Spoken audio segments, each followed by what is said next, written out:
Hello, everybody. Hello, Welcome Andrea. everyone. Welcome. Hello. Thank you. Hello, Carrie. Hi, Kathy. Good to see you. You too. Hello everyone, welcome to Dear Neighbor series. Today we're very excited to welcome our associates.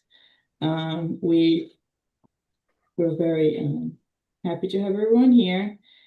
And whether you're sipping your coffee or watching in your office or just watching from your phone, we are very happy that you're here with us. This was a space that we created to close the distance between us and share the good work the Federation's been doing. Today we have two special women that will talk more about the work of the associates throughout the Federation group. First, I want to welcome Andrea Pirso-Tandy, who serve as membership and association with the Sisters of St. Joseph of Carondelet and Consociates in the St. Paul province. And also joining her is Carrie Rusak. She's the Director of Associates and the Mission with the Sisters of St. Joseph in Philadelphia. Thank you for being here. Please keep your microphone in mute. And in the end, we're going to have space for questions. So let's begin with a prayer.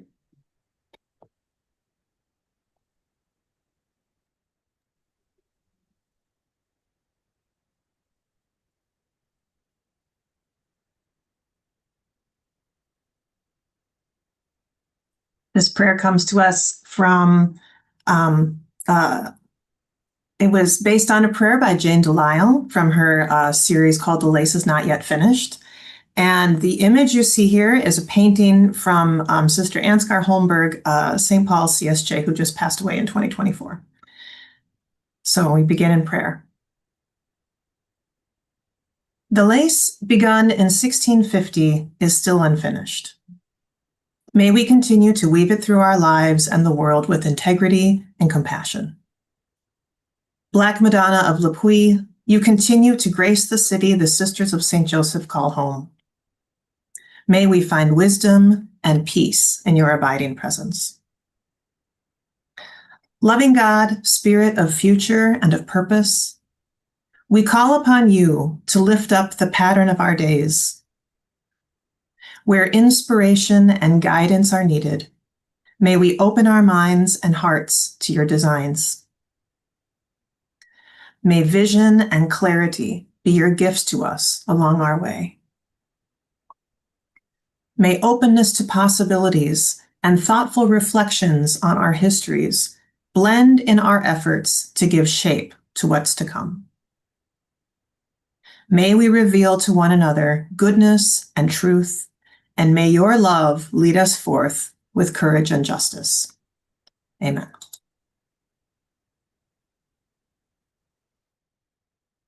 So good morning, good afternoon to those of you who are joining us from all across the country.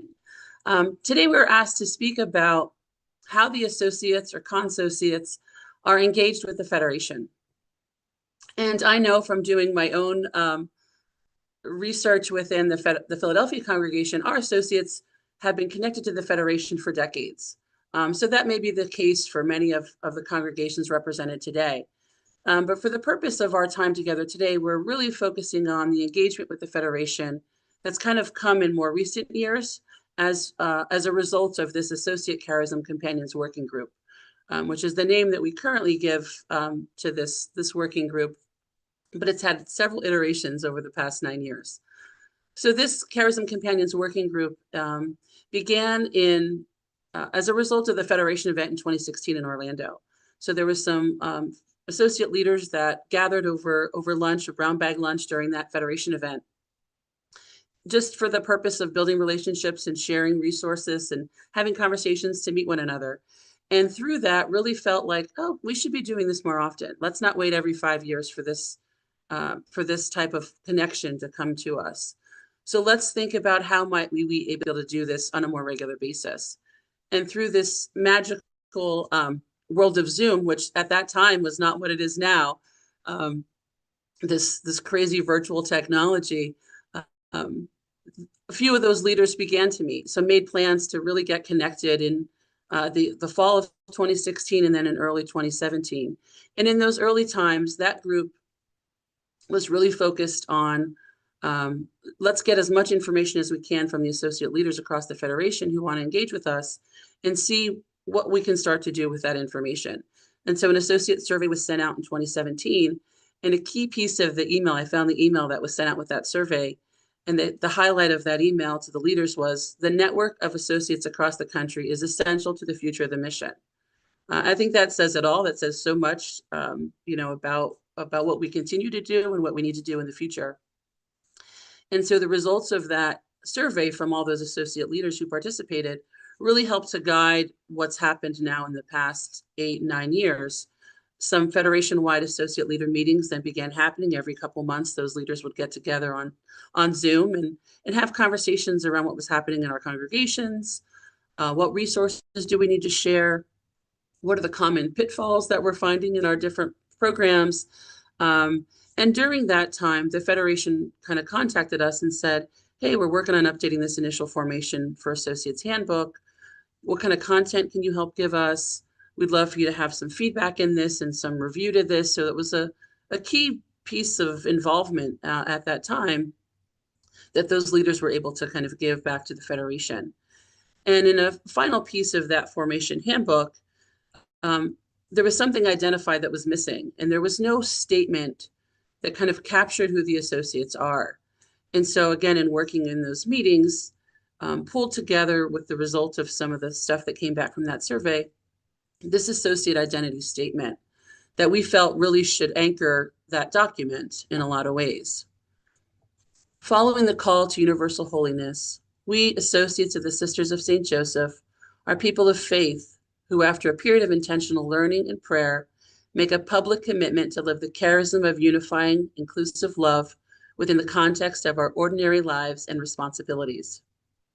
We are committed to prayer, spiritual growth, and social justice.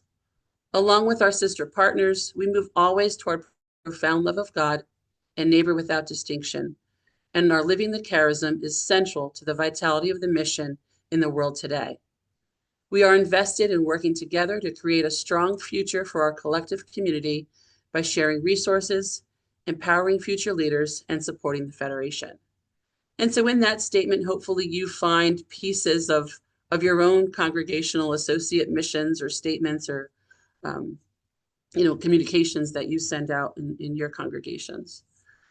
And so after that, looking at that formation handbook, we decided let's have some formalized process for kind of going through some of this information. And so that began our Fall Federation series in 2019. And that first year was really, again, still just associate leadership, diving into the different components of that handbook, talking about how do you do your commitment? What topics do you cover? How long is your orientation, your formation? And so again, we were still developing those relationships as leaders and trying to understand what our associate membership, where were we all similar? Where were we different? What did that look like? And then as we moved into the pandemic and wanting to find other ways to be connected, we decided to open that up. And so our Fall Federation series, these were 3 or 4 consecutive months where we would offer a virtual offering. And so for those following years, we opened it up to all associates in the Federation. And often in those series offerings, we would invite someone from the Federation to come and be a part of that, to do a presentation on the Federation structure. You know, in those early times, that's when membership was changing and there was some evolution. So we had some good input in that piece of it as well. And then we moved to this past March, or last March, opening up to having an associate retreat. So doing a virtual associate retreat where members of our leadership group kind of provided some input, and then we really, broke out into breakout rooms and had some conversation. And then just this past fall, we kind of revived an associates Facebook group, and that's still kind of in the early stages where we're opening it up to associates or sisters who are connected to our associates to have a place to go to share resources, to have conversation, advertise for different offerings that you're doing that you want to open up across other congregations. And then the Federation gatherings that we know that continue to happen every 5 years. So the Federation event in 2022 as a Charism Companion Working Group. We held a luncheon that Saturday with everybody brought their box lunch, and we did a little hour-long session with all the associates present for that event, just to get to know you, share some prayer, share some sharing time. And we plan to do that again for the 375th anniversary celebration in July. We actually hosted an information session just in April about that celebration to try to get the word out to our associates, consociates across the country. And then with all of the things that we're offering, we're continually coming back to this idea of membership and encouraging our associates and our consociates to become members of the Federation. For a myriad of reasons, I think. One is we understand that the financial viability of the Federation as a whole relies on the membership structure. And so wanting to make sure we're contributing to the longevity of the Federation. Also, as more opportunities are available for associates to be engaged in different ways, there's some benefits to being members. And then we also know that the more members that are in the Federation, the more we have an opportunity to add seats to the Leadership Council and potentially having an associate be a member of that council to have a bigger voice in the larger picture. And so through all of these connections that we've been having over the past 7-8 years, we've learned some things. We've learned that there's a desire for connections, that people want to come together and have sharing groups and have breakout rooms. And we often joke we can just have all the associates come on a Tuesday night and have like one prompt and put them in a breakout room, and they have no problem talking for 20, 30 minutes, because there's so much when we get down to it that we all share in common despite geographically being across the country.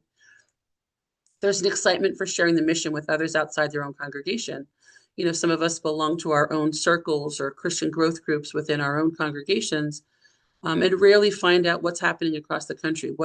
How is another congregation doing this? How do they try to bring in new membership? How do they get younger folks into their associate body? So those are some of those excitement, for kind of meeting with others outside the congregation. There's a genuine care for the future of the CSSJ communities overall. There's just a desire and a responsibility at times to feel like we're the ones moving this forward. And also, especially from a leadership standpoint, there's a need for support and shared resources. As some of our congregations are making difficult decisions about coming to completion or consolidating, we as associate leaders have that opportunity to share, how did this work for you? What do we have to be mindful of? How do we share this with our associates? How can we continue to support them when we're no longer a big body of people that are coming together? And then the one thing that kind of is ongoing as we have gone through these years are whether or not associates are feeling challenged with seeing the big picture value of the Federation. And so one, that can be just making sure they know what the Federation is. How are we as associate leaders infusing that into the orientation formation process for our new associates coming in? How are we talking about it from the beginning so they understand that there's this, 2,000 other associates outside of Philadelphia that are have this shared mission, shared charism. Also, what do we offer? What is the Federation offering to bring associates together? What resources do we have available for associates to want to come together in a Federation's way? And then also, for a lot of our associates, I'll speak for Philadelphia, we have 400 associates who are active. That's still a lot of associates compared to some other congregations. So, I struggle with my associates only still seeing they have the resources. They have people within our 400 that they can still go to. So it's trying to get them to see outside of that, what is the value in getting to know associates from all other congregations that can only enrich what you already know about our mission and how we are living that in our daily lives. So this is kind of all that we've learned and gleaned over these years. And Andrew's going to speak kind of about what's next. What do we go from here? What do we have planned to continue this connection to the Federation? Thanks, Carrie. So, so what comes next? And what comes next for us, if I was going to put a tag on that. And the us would be, you know, us as associates of the Federation in general, but also us really specifically, as Carrie mentioned, this small working group that came together that works really out of our own initiative and our own ideas that we get from the wider folks who are active within the Federation. So know that when we're saying things like us, it's really grassroots associate initiative events that we're talking about here. So what comes next for us? Continued retreat experiences and perhaps sharing to the heart group. So what we've heard from folks in the past, as Carrie outlined, we've done some sort of associate engagement activities like retreats and things, you know, through Zoom. And we've always gotten really positive feedback about that. And people have said, you know, I hope that we can continue to come together in spaces like this. So we really see it as part of our ongoing mission to provide some experiences to help bring people together for relationship building. So we don't have concrete plans for that, but we do know that that's on the horizon at some point. We would also love to think about expanding our working group. So right now, I think we're at least 12 members, which is a pretty big number for a working group. But our goal really is to have representation from as many congregations as possible. And we aren't at 100% yet. We're definitely over 50, but there's room for you if you're interested. I think, you know, our next steps might be to do things like break into smaller working groups and have people focus on different events or different issues or aspects of consociate engagement and associate life across the Federation. But we'll see as that arises. So if you are at all interested in becoming more involved in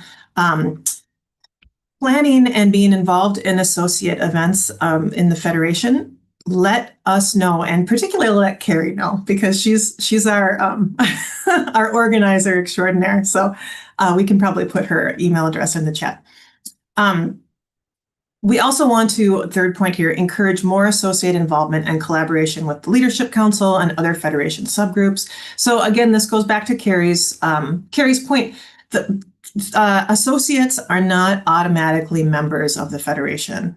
I know that that's been the case for sisters, and sometimes associates don't know that. So if you want to be a member of the Federation, it's really easy to do. You go online, $50 for an annual fee, and then, you know, there's lots of benefits from doing that. But the biggest one, I think, is the opportunity for associates to be more involved and more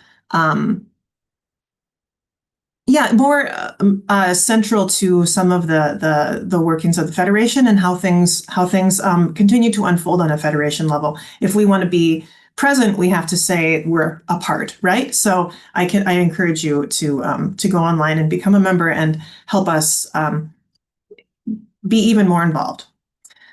What else comes next for us is a concrete thing. We're hoping to do a survey. So as Carrie outlined, one of the first things we did in 2017 after we came together as a group was offer a survey to the folks who that we were connected with across the Federation. And that helped shape the programming that we did over the next couple of years. Well, we haven't really connected in that way for a while. And so I'm imagining that is something that's going to be really helpful as we craft engagement opportunities for folks moving forward. So you'll want to be looking for that in your inbox. You'll probably get more information directly from your own congregational associate contact. You know, the more that we're connected with those associate contacts, that, you know, that's sort of how we get the information out, is through the folks who are connected already at their congregational level. So, but I think that it would be really fun for us to start the conversation now. So we have a couple of minutes. What would you most like to see happen on a Federation level with associates? And what possibilities do you see for association moving into the future? I would love to get some thoughts today. It can be the very first feedback that we have for our survey as we get ready to send it out later. So what I'd love to do, Carrie, if you want to take down that slide, even though the picture really makes me happy. And whoa, I'm really big. Is it okay if I remove my spotlight so I can see other folks better? Thank you. So if you would like to share please raise your Zoom hand or your real hand and let us know if you have ideas. How would you like to be involved as an associate? What would you like to see happen with association? What do you see in the future for association? All of these questions are important and fair game for conversation. So who wants to start?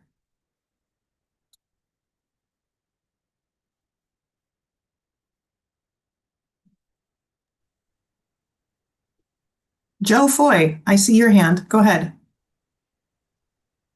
So one of the things that I think other people would be interested in, as well as myself, is more regular Zoom meetings among all associates. So the one that we had in April, maybe have one of those, and y'all may have mentioned this already, but I just want to reinforce this. The one we had in April to prepare us for the 375 gathering, maybe have one every quarter where we invite literally all associates in the country to be involved. And I guess, we have to have somebody that creates an agenda or a topic. Maybe each one could have a specific topic and then also have open discussion time. I think that could begin to motivate more associates to express themselves, if you will. Thank you. Great idea. Carrie, it looks like you're taking notes. This is good. Thank you. All right. Anybody else? What thoughts do you have on this topic? How would you like to be involved? What would you like to see happen? Angie? Yeah, I think it would help to, like, I didn't even know about the Federation Facebook page until you just talked about it earlier. And I think, I don't know if you have to go through associate coordinators throughout the US and they have the email list of all of their associates to kind of put that out there to everybody, because, I see a couple of familiar faces from our congregation here today, but I'm sure there's a lot more associates that would have been interested in attending today even. So, and I'm a Federation member, but I still wasn't aware that you had a Facebook group. I'm not a big Facebook user, so I never did any searches to look for it. So, but anyway, that's a suggestion. If I really think it's really helpful to have that, larger view that, hey, look how many associates are out there. We all have, the same charism and mission, and, we could do great things together. Absolutely. Thank you, Angie. And thank you for that reminder too, Angie, because as we work, as Andrea mentioned, we don't have representation from every congregation in our working group. And while that's a goal of ours, we're not there yet.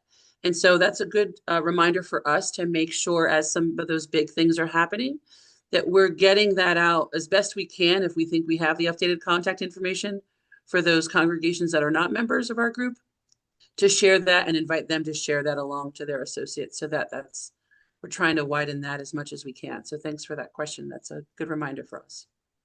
Yeah, thank you. Carol, I see your hand if you'd like to share. I'm not currently a member of the Federation, of the Canadian Federation. But I too am not a user of Facebook as far as social media goes. But I love the opportunity to be part of a larger number that can influence and carry through on Pilgrims of Hope theme that we united together can do so much. I give all of my time to all kinds of acts that take my time, and I love the time that I give. So I don't have a lot of time personally to say that I can give to the Federation, but I can give you my number, I can give you my heart, and I can give you an hour a month to join you on Zoom. So that's what I see as the benefit. Wonderful, Carol. Thank you. Thank you. Catherine and then Karen, please. But go ahead, Catherine, first. Hi, I think the online retreat that we did last year was very powerful. I'd like to see that continue in some form. We were able to use that in our different area groups, different sections of the retreat to replay, especially that powerful message from Mother Fontbond about the call to vocation for association. We've been able to use that several times. So powerful programming like that we can be a part of, on an online day or retreat day, or then look at that later in different pieces if we weren't able to attend. Thank you, Catherine. Karen, please. Okay, thank you. I just wanted to add that it goes back to how do we contact each other, let each other be known. Also, I think there's a great call on behalf of the associates to be known and to know and be known to the larger congregations. We're all people of history, and we know that. We say, oh, well, we heard about them years ago, whatever. So anyway, you could publish this to all the larger congregations. And we all have some amazing websites now that even the Facebook piece could be let known to each other. And I don't know if you can duplicate what you do on Facebook among other congregations, without going to Facebook. I don't know how that works, but I would love to see us expand out and become more known to the larger congregations. Thank you, Karen. Agreed. Was that a hand, Mary Sevilla, or is anybody? No? Any other last thoughts? We've got just a couple minutes.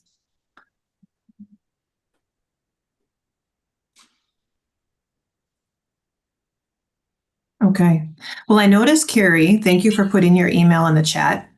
And please, if you do have any other thoughts as our time closes or as you're reflecting on our time together today, if you have other thoughts, please, I'm going to offer you your email as a resource for this, Carrie. I hope that's okay. But please feel free to email. And also, please express your interest if you would love to be a part of our working group. We'd love to have you.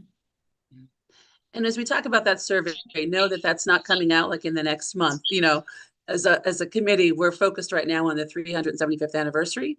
And as a result of coming out of the anniversary, then we'll kind of regroup and move back into our kind of agenda. And so a lot of the questions that we want to surface for that survey will come after that 375th anniversary. So know that that's more of a fall initiative for us. So just keep an eye out for that. We'll do our best to get that to all the congregations through the contacts so that all associates and consociates would have the opportunity to share their feedback with us to help us with future planning. And so with that, I'm just going to close us out with a maxim. Maxim 90. Bring great love to whatever life presents today, great and small things alike.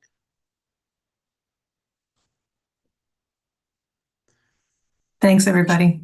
We appreciate your time today. Grateful for this opportunity. Thank you. And thanks to all the working group members I see right now. I'm glad you're here. It's fun to work with you. Faces.